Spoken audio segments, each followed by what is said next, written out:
Novel. Jangan lupa like, subscribe, dan bagikan kepada rekan-rekan semuanya.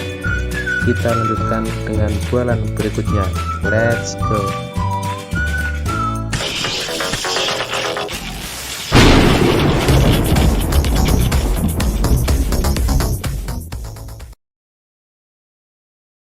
Jangan lupa like, subscribe, dan bagikan kepada rekan-rekan Anda.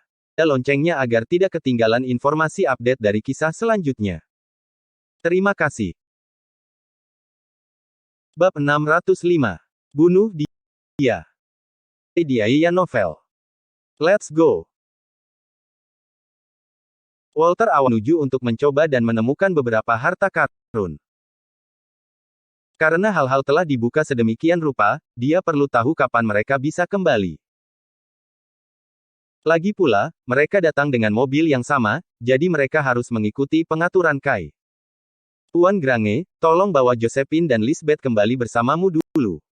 Saya akan tinggal di Jadeborov selama beberapa hari lagi. Ada sesuatu yang harus aku lakukan. Kai tidak merinci lebih jauh karena dia tidak ingin membuat Josephine khawatir. Saat Josephine mendengarnya, dia meminta untuk tinggal juga. Untuk apa? Aku juga ingin kembali bersamamu. Gerakan mengungkap kekerasan seksual demi menghapuskannya. Aku bisa pergi jalan-jalan dengan Josephine. Ada cukup darah terkenal, Lisbeth menimpali. Tidak, kalian berdua harus kembali hari ini. Kai menolaknya tanpa ragu-ragu. Begitu dia mengetahui bahwa Jadeborov adalah tempat yang berbahaya dengan banyak kekuatan tersembunyi yang mengintai, dia tidak berani membiarkan Josephine tinggal di sana lebih lama lagi. Jika salah satu koopers memutuskan untuk menyakitinya, sudah terlambat baginya untuk menyesalinya. Josephine memandang Kai dengan tidak senang, tetapi dia tidak berani membuat ulah. Sebagai gantinya, dia cemberut mulutnya dan berkata, biarkan aku memperingatkanmu dulu. Anda sebaiknya tidak main-main jika Anda tinggal di Jadeborov. Jika aku mengetahuinya, aku tidak akan memaafkanmu. Jadeborov mungkin kota besar, tapi aku tidak akan bisa menemukan wanita lain yang cantik, lembut, dan berbudi luhur sepertimu, kata Kai sambil tersenyum. Kalimatnya membuatnya merona. Kamu terdengar sangat tidak tulus. Petik 2. Terlepas dari kata-katanya, dia berada di Cloud 9. Emosi yang tak terlukiskan menggenang di hati Lisbeth ketika dia melihat Kai menggoda Josephine. Ketika Walter melihat cucunya menggigit bibirnya dengan erat, dia menggelengkan kepalanya sambil menghela nafas. Secara alami, dia tahu tentang perasaannya. Namun, Kai bukanlah manusia biasa. Jika dia tidak keberatan memiliki beberapa teman dekat lagi, Walter akan membiarkan Lisbeth tetap berada di sisi Kai. Kemudian, Walter pergi bersama Josephine dan Lisbeth. Samuel ingin mengundang Kai untuk tinggal di kediaman Bailey, tetapi yang terakhir tidak ingin merepotkan siapapun. Sebagai gantinya, dia mencarikan hotel untuknya. Tuan Chance, silakan istirahat di hotel untuk sementara. Begitu saya mendapat berita tentang Mapleton, saya akan memberitahu Anda. Kai tidak perlu terlibat dalam pencarian karena dia tidak terbiasa dengan tempat atau orang-orangnya.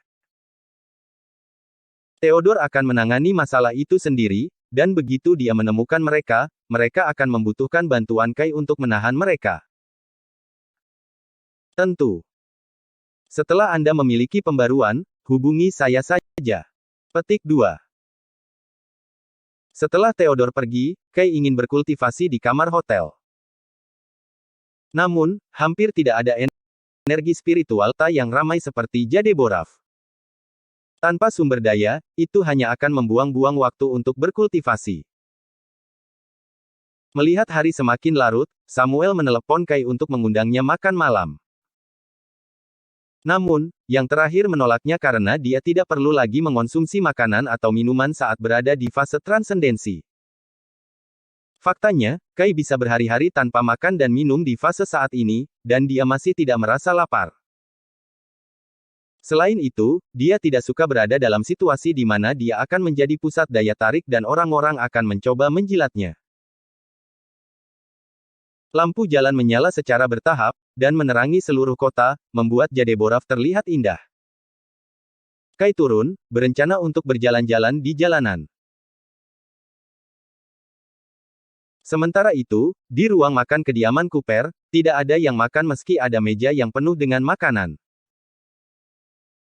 Sean memiliki ekspresi muram di wajahnya, dan suasana di ruangan itu mencekik. Karena kamu tahu bahwa orang ini, Kai, ada di Jadeborov, mengapa kamu tidak mengirim seseorang untuk membunuhnya dan membalaskan dendam Franco? Tanya seorang pemuda berusia 20-an yang duduk di sebelah Sean. Bab 606. Putra kurang ajar. Selalu stay di Aya Novel. Let's go. Franco adalah putra Sean, Gavin. Dia seumuran dengan Franco, hanya beberapa bulan lebih muda. Meski lahir di tahun yang sama, kehidupan mereka benar-benar berbeda. Ayah Franco, Sander, adalah kepala keluarga Cooper, jadi statusnya dalam keluarga jauh lebih tinggi daripada Gavin. Oleh karena itu, Cooper telah memberi Franco lebih banyak sumber daya untuk berkultivasi sejak dia masih muda, memungkinkan dia untuk mencapai peringkat Grandmaster di usia muda. Di sisi lain, Gavin menghabiskan hari-harinya sebagai anak yang hilang dan main perempuan. Dia tidak iri dengan pangkat sepupunya atau tertarik pada kultivasi, jadi dia bahkan bukan seorang seniman bela diri. Dengan putranya yang tidak berguna, Sean ingin menyadarkan Gavin, dan terkadang dia bahkan berpikir untuk menggunakan kekerasan. Diam. Kamu tidak tahu apa-apa, raungnya pada putranya. Melihat ayahnya marah, Gavin melemparkan garpu di tangannya. Aku sudah makan. Aku sedang menuju keluar. Dia berdiri dari tempat duduknya dan pergi, mungkin ke bar. Anak yang kurang ajar. Aku akan menamparmu sampai mati jika kamu bukan putra kandungku, teriak Sean, tetapi tegurannya tidak terdengar. Setelah Gavin menghilang dari pandangannya, Sean melihat ke bawah ke meja piring.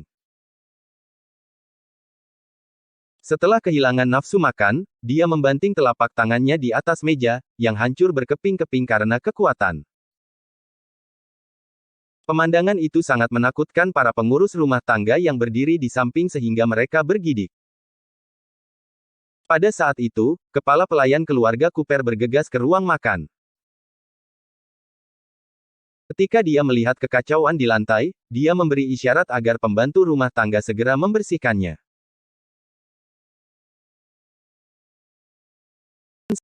Sean, saya berhasil merak Caden, jadi Pak Caden sangat menghormatinya.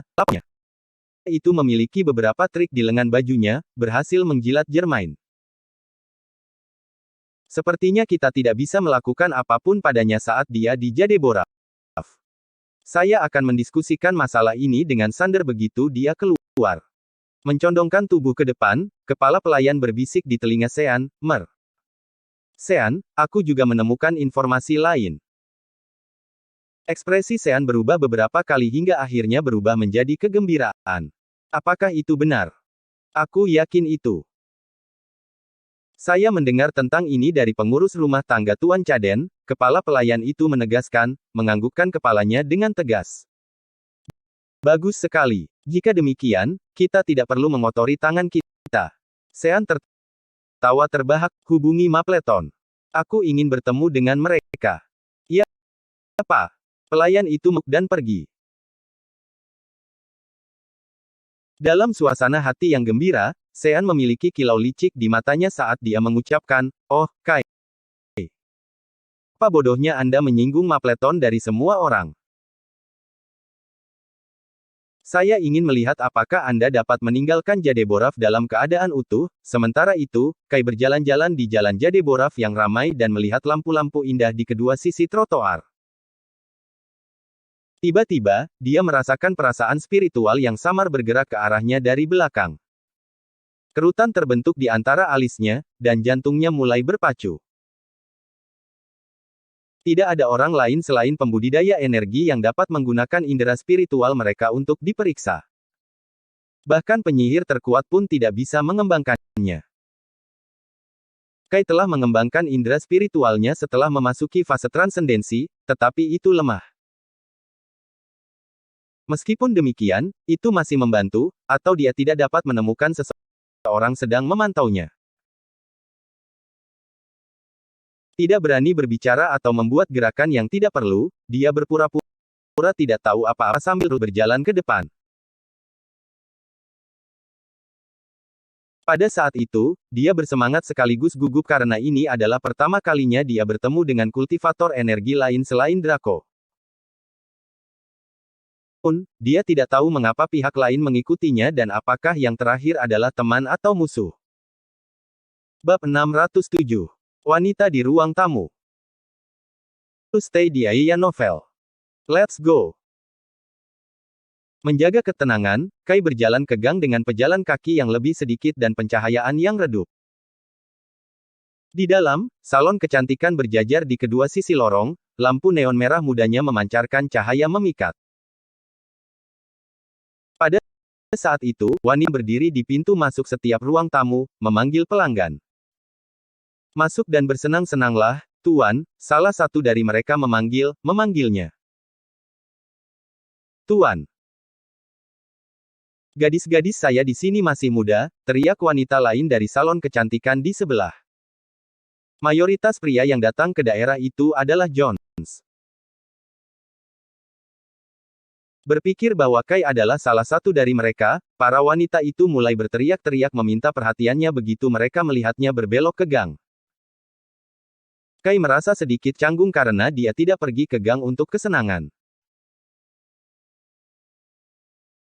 Dia hanya memilihnya, berpikir itu memiliki lebih sedikit orang dan pencahayaan redup, yang akan memberinya kesempatan untuk mengetahui orang yang mengikutinya. Namun, dia tidak berani melihat dari balik bahunya dengan gegabah.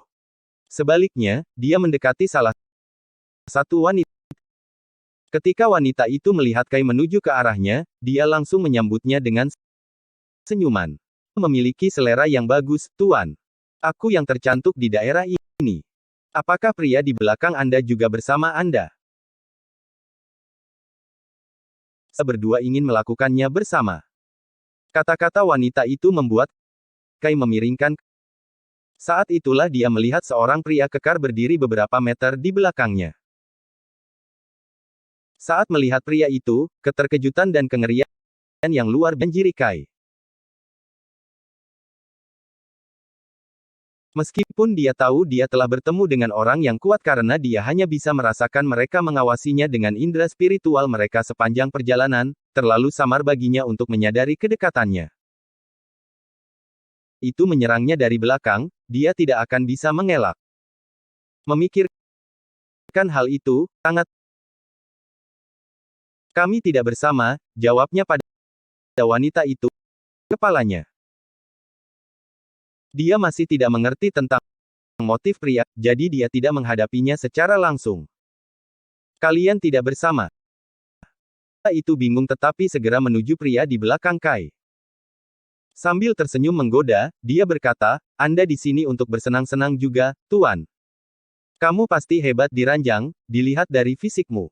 Aku paling suka tipemu. Bagaimana Ki? Sepertinya wanita itu ingin Kai dan pria kekar itu masuk ke ruang tamunya.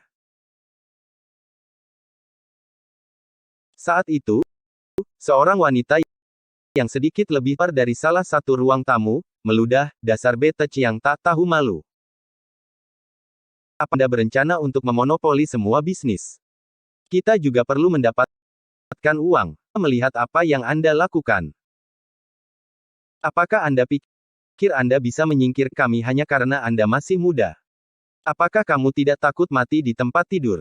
Dia kemudian langsung menuju pria kekar itu. Tuan, saya lebih tua tetapi lebih berpengalaman daripada yang muda. Saya juga lebih terjangkau. Lebih tua, mencondongkan tubuh ke arahnya dalam upaya merayunya dengan payudaranya yang besar. Namun, pria kekar itu diam seperti patung. Tidak terpengaruh oleh kemajuan para wanita, dia bahkan tidak melirik mereka, hanya menatap Kai.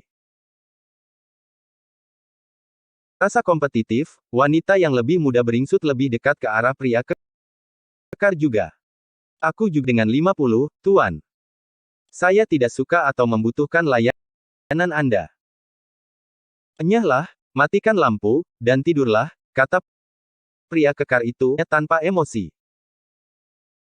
Kedua wanita itu membeku setelah dia sedetik kemudian, mereka menatap kosong ke ruang di depan mereka, aku seolah-olah mereka sedang dikendalikan. Ia kemudian, dengan perintahnya, mereka kembali ke kamar masing-masing dan mematikan lampu. Dengan lampu dimatikan, kegelapan menyelimuti gang. Bab 608. Selalu stay di Aya Novel. Let's go. Kesulitan wajah Kai ketika dia menyaksikan adegan itu. Dia tidak melihat pria kekar itu menggunakan sihir atau mantra apapun, tetapi kedua wanita tampaknya tersihir, mematuhi setiap kata-katanya. Terus, Kai sangat menyadari bahwa dia sendiri tidak memiliki keterampilan seperti itu. Dia tahu dia tidak memiliki peluang sedikit pun untuk menang jika pria itu memutuskan untuk menyerangnya.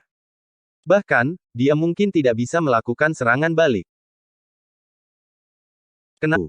Tanya Kai akhirnya. Sudut bibir pria kekar itu diseringai pada pertanyaannya. Aku terkejut kau tahu aku mengikutimu. Harap Anda mencapai fase transendensi. Anda harus yang tak terkalahkan di mata orang-orang yang disebut seniman bela diri sekarang. Alih-alih menjawab pertanyaan Kai, dia menunjukkan peringkat kultivasinya. Kata-katanya telah memperkuat asumsi Kai, pria di hadapannya adalah seorang kultivator energi seperti. Namun, dia bisa merasakan permusuhan pihak lain terhadapnya. Siapa kamu? Anda harus setidaknya mencapai fase transendensi untuk dapat menggunakan ritual untuk menyelidiki. Namun, Anda membuat para wanita itu pergi.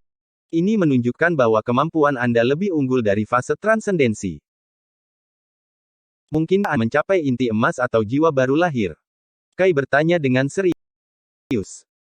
Pria kekar itu memandangnya dengan jijik dan berkata, kamu tidak perlu menebak lagi. Tidak peduli apa, Anda tidak akan pernah bisa mencapai peringkat saya. Ikut aku dengan patuh sekarang, dan dia akan menyakitimu. Kemana kita akan pergi? Tanya Kai. Kamu tidak perlu tahu itu. Anda akan tahu ketika Anda sampai di sana. Itu menolak untuk membocorkan informasi apapun. Aku tidak orang asing jika kamu tidak memberitahuku. Kai menolak untuk mengikuti pria itu.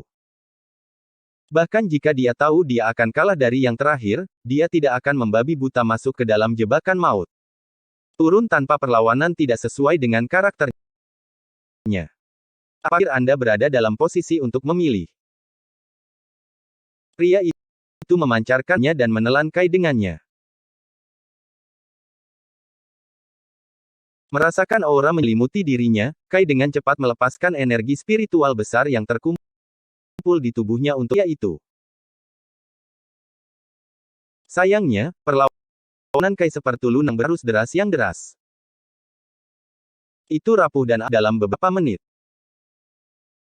Tidak dapat menahan tekanan lebih lama lagi, dia berlutut dan batuk seteguk darah. Keturunan dragon tidak lain hanyalah pemburu roh belaka. Pria itu tertawa mengejek melihat keadaan Kai yang menyedihkan. Hembusan angin dengan tawa pria itu, menebas tubuh Kai, mengeluarkan darah dari setiap luka. Semua lukanya ringan dan tidak fatal. Jelas bahwa pria itu tidak berniat membunuh Kai, atau Kai sudah mati sejak lama. Dragon, Anda tahu tentang identitas saya. Kai mengerutkan kening. Dia tidak peduli banyak tentang luka-lukanya tetapi tentang ucapan pria itu. Orang ini mungkin memiliki petunjuk tentang latar belakangku. Saya selalu ingin tahu identitas saya dan siapa ibu kandung saya. Pemuda itu tidak pernah menyerah pada pemikiran itu sejak dia mengetahui bahwa dia diadopsi. Jika kamu ingin tahu tentang latar belakangmu, ikuti aku dengan patuh, kalau tidak kamu akan memiliki lebih banyak luka di tubuhmu. Pria itu menarik kembali auranya. Seketika, Kai bisa merasakan tekanan di sekelilingnya mereda. Beradaptasi dengan perubahan mendadak, dia menyemburkan seteguk darah lagi. Melihat Kai terus memuntahkan darah, pria itu menggelengkan kepalanya. Kau terlalu lemah. Saya pikir Anda bisa menahan aura saya sejak Anda mencapai fase transendensi. Namun, tubuh fisik Anda terlalu lemah. Anda bahkan belum memperkuat tubuh Anda. Beruntung saya hanya menggunakan sepertiga dari kekuatan saya, atau Anda akan mati. Jika itu terjadi, aku tidak akan bisa mengklaim hadiahnya. Penghinaan memenuhi mata pria itu. Kemampuan Kai bukanlah apa-apa baginya.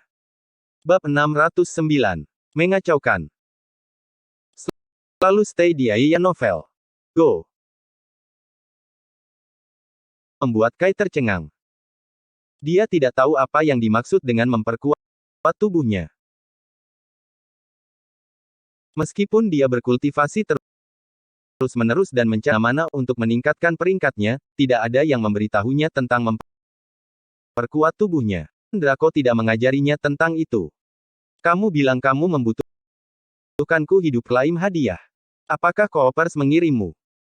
Kai menatap pria di depannya. Saya tidak bisa meremehkan Koopers jika mereka dapat mempekerjakan orang yang kuat seperti dia. Ini bukan pertanda baik bagi saya jika saya jatuh ke tangan mereka. Siapa itu? Pria itu bingung siapa yang dimaksud Kai. The Koopers dari Jadeborov dengan Sander sebagai kepala keluarga mereka. Bukankah Karena Kai tidak memiliki musuh lain di Jadeborov, yang bisa dia pikirkan. Pria itu mendecakkan lidahnya dengan jijik. Apa-apa? Mereka harus berlutut untuk menyambutku jika mereka melihatku. Bagaimana mereka bisa mempekerjakan saya? Lalu mengapa kamu di sini untuk menangkapku? Suruhmu. Apa yang mengejarnya? Berhentilah bertanya begitu banyak pertanyaan. Anda akan tahu ketika Anda sampai di sana. Ikuti saya dengan tenang jika Anda tidak ingin menderita. Pria itu sudah kehilangan tidak ingin mengobrol lebih jauh dengan Kai. Aku tidak akan pergi denganmu. Terakhir menggelengkan kepalanya. Dia mendapatkan kepercayaan diri setelah mengetahui bahwa pria itu tidak akan membunuhnya. Tidak ingin mengikuti yang tidak diketahui, dia memutuskan untuk melawan dengan sekuat tenaga. Bahkan Kai yang terus-menerus, pria itu bergejolak. Ulurkan tangan untuk meraihnya, dia menggeram, berat, kamu tidak memiliki suara dalam masalah ini. Gerakan pria itu begitu cepat sehingga Kai bahkan tidak punya waktu untuk bereaksi. Pada saat yang tepat, sesosok tiba-tiba muncul entah dari mana dan berdiri di depan Kai. Orang itu juga bergerak dengan kecepatan kilat, jadi dia tidak tahu kapan yang pertama muncul di depannya. Untuk sesaat, dia mengira orang itu telah berada di depannya sepanjang waktu. Ledakan. Pukulan keras itu, pria kekar itu mundur 3 langkah, lengannya yang terentang sedikit gemetar. Akhirnya, Kai berhasil mendapatkan pandangan yang setengah menyelamatkannya. Berdiri di depannya adalah seorang pria parubaya dengan fisik rata-rata. Yang terakhir tampak lemah dibandingkan dengan pria kekar, tetapi dia berakhir hanya dengan satu serangan. Apa beraninya kamu untuk terlibat dalam urusan dragon dengan kemampuanmu, kata pria parubaya itu dengan terlepas dari ejekan dari pria parubaya, pria kekar, Bull tidak sedikit pun marah. Sebaliknya, dia tersenyum, menunjukkan kulit putih mutiaranya. Kylie Dragon. Aku hanya main-main. Jangan marah. Aku tidak akan pernah berani terlibat dalam urusan keluargamu. Aku akan pergi sekarang.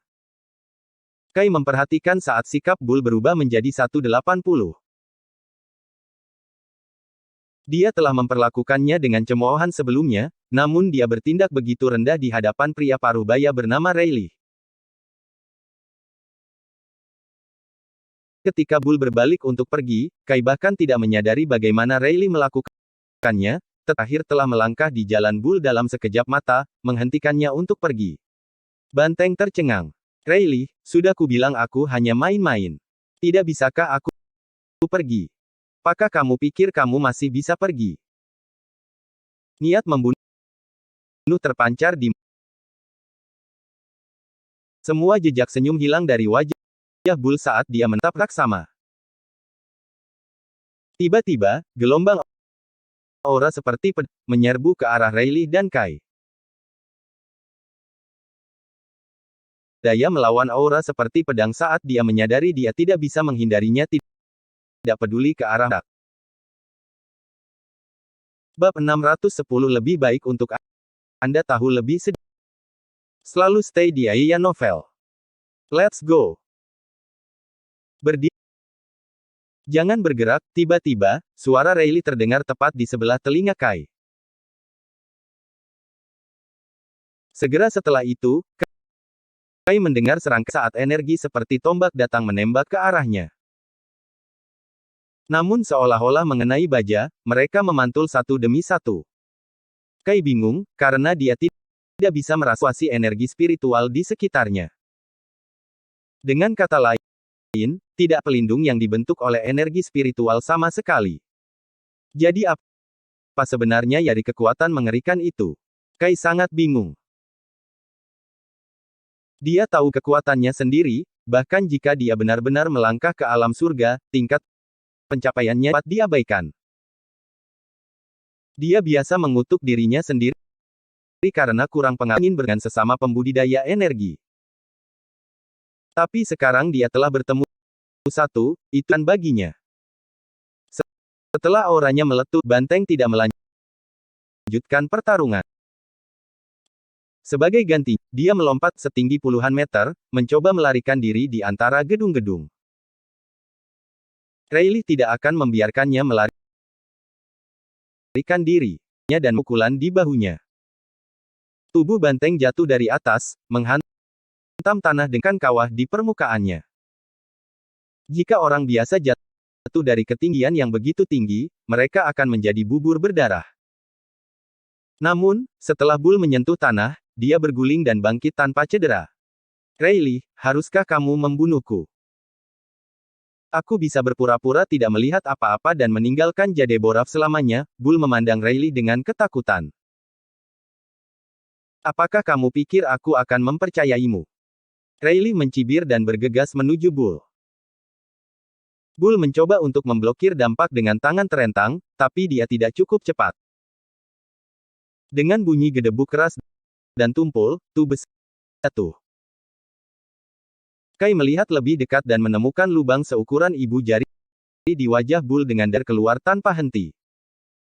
Menatap mayat Bull, Kai merasakan gelombang hampirinya. Pasti sulit untuk mencapai kekuatan spiritual level Bull.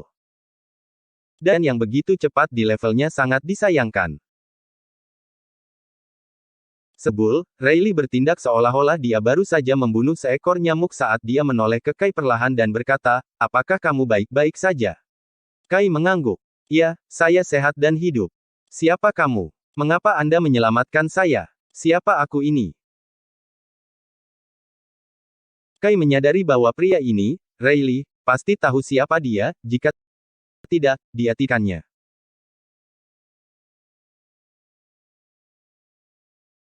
Lebih jauh lagi, menyebutkan bahwa dia adalah tuan muda dari keluarga Dragon, dan pria paruh baya yang baru menyelami bernama Rayleigh Dragon. Ini bukan suatu kebetulan. Ada beberapa hal kamu tahu, semakin baik untukmu. Rayleigh memang menjawab pertanyaan pil dan memberikannya padanya. Ambil ini kembali dan konsumsilah. Dan jangan keluar, tidak perlu di masa depan. Setelah kamu menyelesaikan tugasmu, ke Jadeboraf, Kai menerima pil itu tetapi rasa penasarannya tidak terpuaskan. Aku mohon padamu. Tolong beritahu saya siapa saya. Apakah saya keturunan keluarga Dragon? Apa kau tahu siapa ibuku? Saat Kai menyebut ibunya, ekspresi Riley sedikit berubah. Namun, dia menenangkan dirinya lagi dengan sangat cepat dan menatap Kai dengan dingin. Jangan tanya lagi. Anda akan mengerti segalanya 15 Juli. Kai terkejut bahwa Riley tahu tentang persetujuannya. Kau tahu Draco, bukan? Bagaimana lagi Anda akan tahu tentang perjanjian? Kai meraih bahu Riley dengan gelisah. Dia menyadari bahwa ketika dia bertemu Draco di penjara, Draco telah mengajarinya cara budidaya energi spiritual dengan sengaja dan bukan tanpa sengaja.